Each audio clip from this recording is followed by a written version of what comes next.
लो जी एक साहब आ रहे आ बोरियां लदियां पता नहीं 2 कि 3 इन्हां कोलों पुछदे आ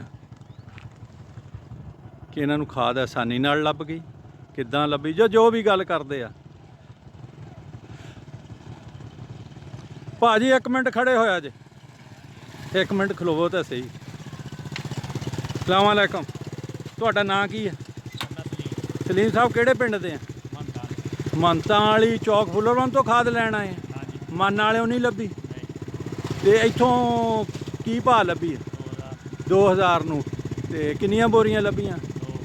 लैन तुसीं 3 लदियां ही आ एक किसी होर मुंडे दी है लैन च लभी आ जां लड़ झगड़ के? लैन दे विच लभ गई आ लभदी है ਜਿਹੜਾ ਉੱਥੇ ਰੌਲਾ ਪਾਈ ਜਾਣ ਦੇ ਬੰਦੇ ਸਾਨੂੰ ਦਿੰਦੇ ਨਹੀਂ ਉਹ ਦੁਬਾਰਾ ਆਉਂਦੇ ਆ ਜਾਂ ਸੱਚੀ ਨਹੀਂ ਉਹਨਾਂ ਨੂੰ ਦਿੰਦੇ? ਅੱਛਾ ਜੀ ਚਲੋ ਮਿਹਰਬਾਨੀ ਤੁਹਾਨੂੰ ਮੁਬਾਰਕ ਹੋਵੇ ਤੁਹਾਨੂੰ ਲੱਭ ਗਈ ਜੀ। ਹਾਂਜੀ ਜਿਸ ਤਰ੍ਹਾਂ ਦਾ ਹਾਲ ਹੋਣ ਉੱਦਾਂ ਜੀ ਲੈਣਾ ਚਾਹੀਦਾ। ਬਹੁਤ ਸ਼ੁਕਰੀਆ ਜੀ ਸਲੀਮ ਸਾਹਿਬ।